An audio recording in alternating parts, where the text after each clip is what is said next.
Marco എന്ന ചിത്രത്തിൻ്റെ ഏറ്റവും പ്രധാനപ്പെട്ട കളക്ഷൻ അപ്ഡേഷൻ വീഡിയോ നമ്മുടെ ചാനൽ ഭാഗം പരിശോധിച്ചാൽ നിങ്ങൾക്ക് കാണാം. ഇന്ന് വന്നിരിക്കുന്നത് ഐഡന്റിറ്റി എന്ന ചിത്രത്തിൻ്റെ രണ്ടാം ദിവസത്തെ കേരള ബോക്സ് ഓഫീസ് കളക്ഷൻ റിപ്പോർട്ടുമായിട്ടാണ്. വീഡിയോയിലേക്ക് മുൻപ് വീഡിയോ ലൈക്ക് ചെയ്യുക, ചാനൽ സബ്സ്ക്രൈബ് ചെയ്യുക. ജനുവരി മാസം ധാരാളം ചിത്രങ്ങൾ OTT റിലീസ് ചെയ്യുന്നുണ്ട്. ചാനൽ ഭാഗം പരിശോധിച്ചാൽ നിങ്ങൾക്ക് കാണാൻ വേണ്ടി സാധിക്കുന്നതായിരിക്കും. ടൊവിനോ തോമസ്, തൃഷ, വിനയ് റായ് എന്നൊക്കെ പ്രധാന കഥാപാത്രങ്ങളായി ചിത്രമായിരുന്നു ഐഡന്റിറ്റി. ചിത്രത്തിന് മികച്ചൊരു പോസിറ്റീവ് റെസ്പോൺസ് ആയിരുന്നു ആദ്യ ദിവസം ലഭിച്ചിട്ടുണ്ടായിരുന്നത്.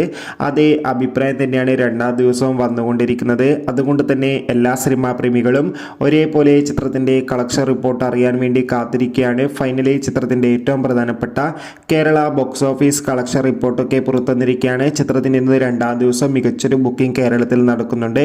അതുകൊണ്ട് തന്നെ 1 കോടിക്ക് അടുത്ത് വരെ ഇന്നും കളക്ഷൻ നേടിയെടുക്കാൻ വേണ്ടി സാധിക്കുമെന്നാണ് ട്രാക്കിംഗ് റിപ്പോർട്ടുകൾ സൂചിപ്പിക്കുന്നത്. കാത്തിരിക്കാം കൂടുതൽ ബോക്സ് ഓഫീസ് കളക്ഷൻ റിപ്പോർട്ടിനായി. ബൈ.